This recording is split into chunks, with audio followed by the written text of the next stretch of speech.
Hello and welcome to Latest TV. My name is Katrina Holden, and today I'm here chatting with a health and wellbeing coach, Sandra Crathern. Welcome, Sandra. Thank you very much, Katrina. I'm so excited to have you here today because it seems to me like we are being bombarded with health and well-being information and advice. I mean, today we even have AI telling us how to be our healthiest selves.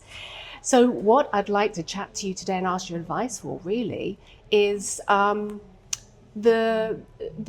strategies that you feel would be right for us to begin with. So if we're sort of starting from a place of overwhelm, there's so many of us that wear too many hats and are trying to keep up with life's demands, like from mothers to career women and men and fathers and looking after elderly parents sometimes as well. So what advice would you give myself and our listeners to today about where to start?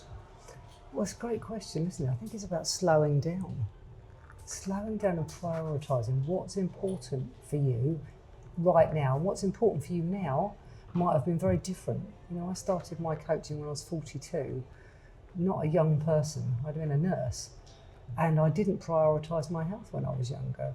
And then it became really important. I thought, you know what, I need to look after myself better. So I think it's slowing down. Take a breath and look at what your priorities are right now. What's important for you right now? That's what I would suggest. That's amazing. That's great advice, because we don't always do that, do we? I think we get so stuck in that cycle of busyness, and some of us can take great value of ourselves in that busyness too. So if I didn't know how to use my priorities as a way forward. So sometimes we don't allow ourselves the time to even think about what's most important to us, do we? Like sometimes we don't even consider that a relevant question. So what would you suggest for us to slow down, as you've already said, but then what? What would be a great question, like a great coaching question to ask ourselves, to be able to find that information for ourselves, to us to be able to work out those priorities? I guess it's, what do you want? You know, what do you want? How do you want your life to look like? That was the first question ever asked to me when I was overweight, smoking, drinking, stressed, in an unhappy marriage, looking after elderly parents. What do you want? Well, I'd like some balance. I'd like to have some more fun. I'd like to really love my work and not feel exhausted because I'm overdoing it.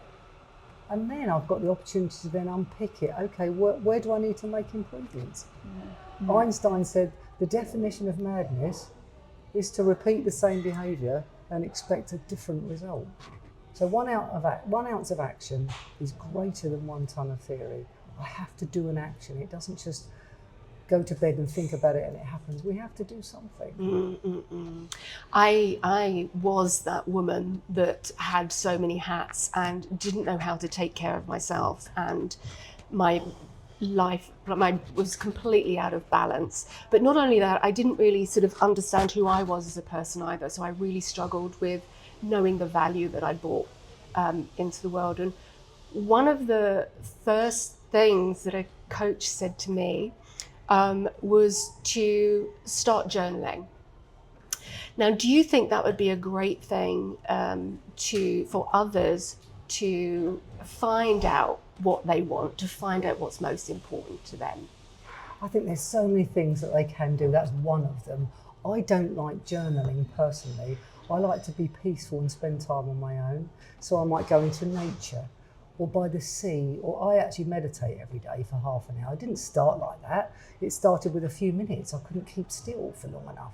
But find something you really want to do that would give you the opportunity. Some people just say, well, actually, when I'm going out for a walk with the dog, or when I go to the beach, or when I'm in a still place in the garden with nature.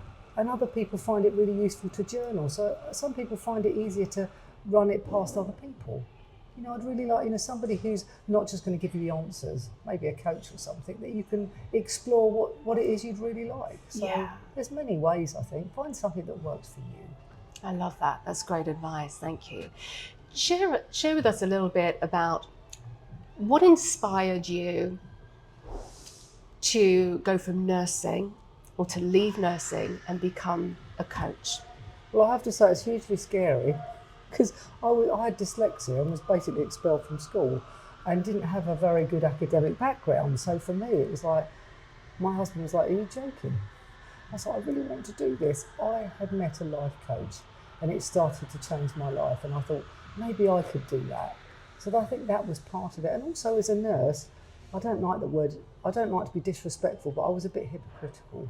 And smoking, drinking, overeating, and then running a smoking cessation clinic. You know, I mean, really, I wasn't walking the walk, and I wanted to, but it was just life got in the way.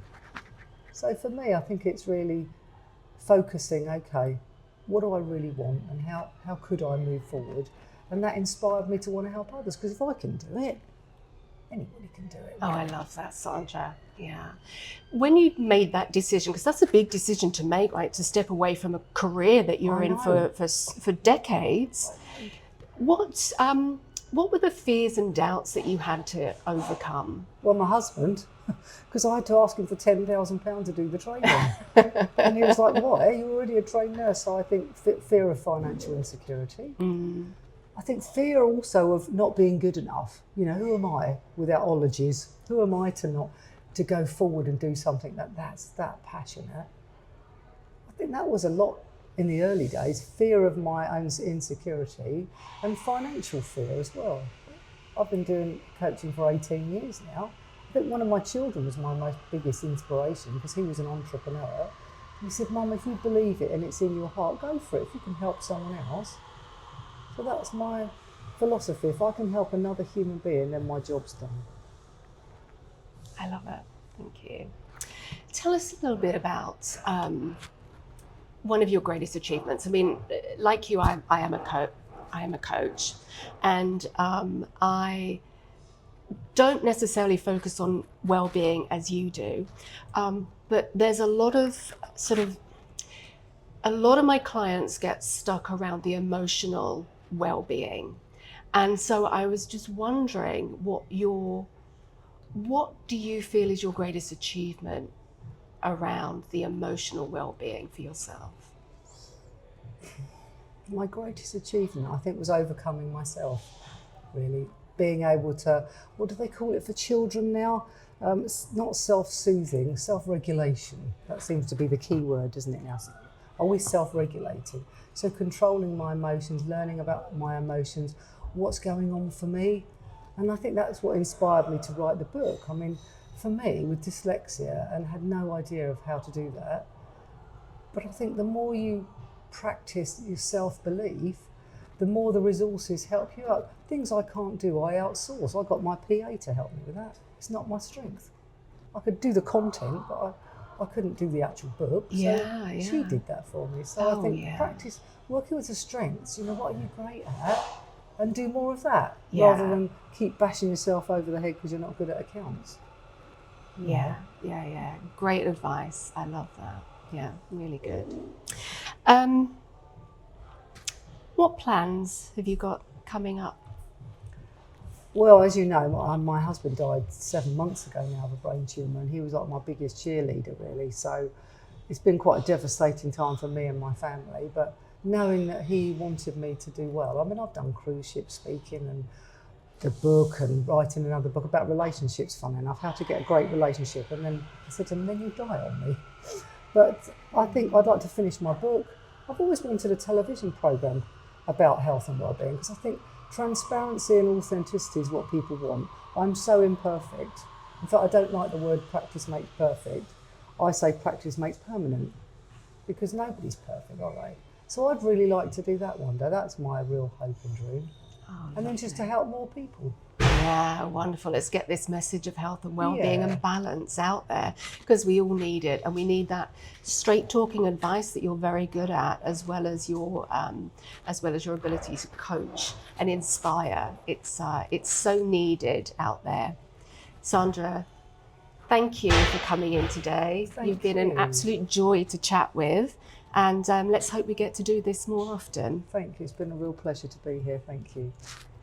If you have a local news story you would like to share with our viewers, please email us at news@thelatest.co.uk. Thank you for watching.